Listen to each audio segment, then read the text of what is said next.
नमस्कार प्रिय दर्शकों, एक बार फिर आपका स्वागत है हमारे YouTube चैनल प्राचीन ज्ञान सच्चा ज्ञान में। प्रिय दर्शकों, आज फिर नई जानकारी लेके हम हाजिर हुए हैं। आज हम ऐसी चीज आपको बताने वाले हैं जो मुर्दे को भी जिंदा कर देती है। एक ऐसी जड़ी बूटी की पहचान आपसे करवाएंगे जो मुर्दे को भी जिंदा कर देती है। प्रिय दर्शकों, बहुत ही अद्भुत, बहुत ही चमत्कारी। जो लोग हमसे नए जुड़े हैं वो हमारे चैनल को सब्सक्राइब करें, बेल आइकन ऑन करें, अच्छे अच्छे कमेंट करें ताकि हर आने वाले वीडियो का नोटिफिकेशन सबसे पहले आपको मिले और आप उसका फायदा उठा सके। हमारा मकसद है प्राचीन भारत का लुप्त हो रहा ज्ञान आम जन कल्याण हेतु आम जन तक पहुंचाना। तो प्रिय दर्शकों, आज हम बात कर रहे थे ऐसी जड़ी बूटी, ऐसी चमत्कारी जड़ी बूटी जो मुर्दे को भी जिंदा कर दे। आपने ग्रंथों में पढ़ा होगा, कहानियों में सुना होगा, हमारे ऋषि मुनि जो थे वो जंगलों में तपस्या करने के लिए जाया करते थे।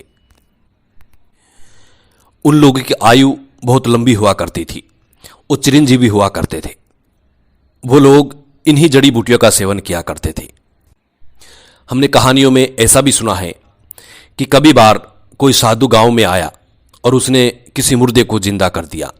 किसी जड़ी बूटी के पत्ते खिलाए, तुरंत वो मुर्दा खड़ा हो गया। जी हां, बिल्कुल ये सत्य है प्रिय दर्शकों। लोग इसे झूठ समझते हैं, लेकिन ऐसा नहीं है।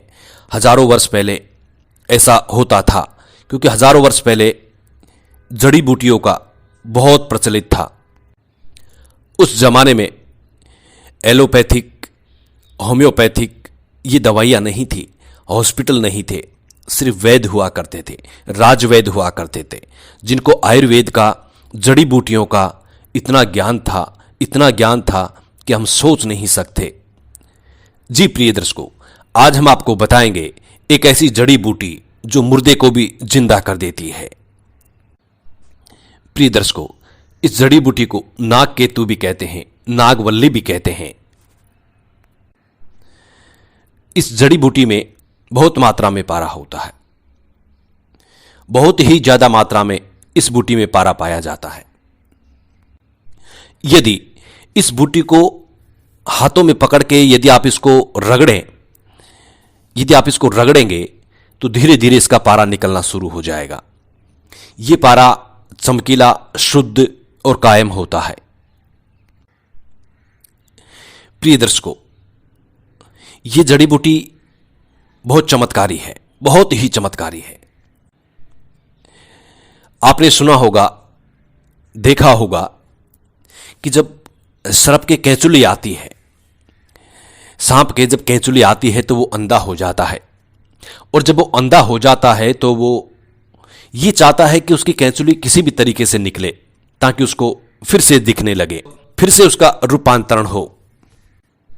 ऐसी स्थिति में जब भी उसकी कैंचुली नहीं निकलती और वो सोचता है कि मैं मृत्यु को प्राप्त हो जाऊं, जब सांप की कैंचुली नहीं निकलती वो अंधा हो जाता है, एकदम बुजुर्ग के समान हो जाता है, और वो चाहता है कि मेरी मृत्यु हो जाए, क्योंकि उसे कुछ दिखाई नहीं देता। तब वो सांप इसी पेड़ की तलाश करता है, इसी पेड़ की तलाश करता है, और इस पेड़ को छूते ही उसकी जो कैंचुली होती है, सर्प की जो कैंचुली होती है, वो तुरंत फटने लग जाती है। ये प्रैक्टिकल आप भी करके देख सकते हैं। किसी सांप को पकड़ के, और ये जो नाग केतु का पौधा है, इस पौधे को उसके ऊपर घुमा दीजिए, उस पर टच करवा दीजिए, तो आप देखेंगे आपकी आंखों के सामने कुछ ही समय में सांप का शरीर फटने लग गया है। जैसे ही आप इस पौधे को सर्प के ऊपर घुमाएंगे, उस पर टच करेंगे, कुछ ही समय में आप देखेंगे कि सर्प का शरीर ऐसा लगेगा जैसे फटने लग गया हो। प्रिय दर्शकों, ऐसी चमत्कारी बूटी है। इसमें से यदि आप पारा निकालते हैं तो आपके सर्व काम सिद्ध होते हैं। यह जड़ी बूटी मुर्दे को भी जिंदा कर देती है। मरे हुए इंसान को यदि पंचमित्र के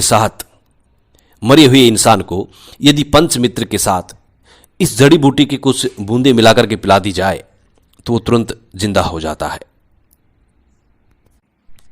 वीडियो हमेशा पूरा देखा करें ताकि आपको पूरी जानकारी हासिल हो। प्रिय दर्शकों, बड़ी मुश्किल से हमें यह पौधा मिला है। आप लोगों की जानकारी के लिए हम इस पौधे को लेके आए हैं। देखते हैं इसमें कितना पारा हमें हासिल होता है। थोड़ा प्रैक्टिकल तौर पे हम आपको बताने जा रहे हैं। आप अपनी आंखों से देखिए, इसमें पारा निकलता है, बड़े आसानी से पारा निकल जाता है। प्रिय दर्शकों, जो लोग हमसे नए जुड़े हैं, हमारे चैनल को सब्सक्राइब करें, अच्छे अच्छे कमेंट करें, बेल आइकन ऑन करना ना भूलें, ताकि हमारे हर आने वाले वीडियो का नोटिफिकेशन सबसे पहले आपको मिले। प्रिय दर्शकों, यदि आपको मिलता है ये पौधा, यदि आपको कहीं मिलता है तो इसको तुरंत लेके आएं, अपने घर में लगाएं। बड़ा ही चमत्कारी, बड़ा ही गुणकारी पौधा है। शिव जी की सदा आप पे कृपा रहती है, शिव जी प्रसन्न होते हैं। इस पौधे को यदि आप अपने घर में लगाते हैं तो शिव जी सदैव आपके घर में निवास करते हैं। प्रिय दर्शकों, यदि हमारी जानकारी आपको अच्छी लगी तो हमारे चैनल को जरूर सब्सक्राइब करें। जी नमस्कार, धन्यवाद।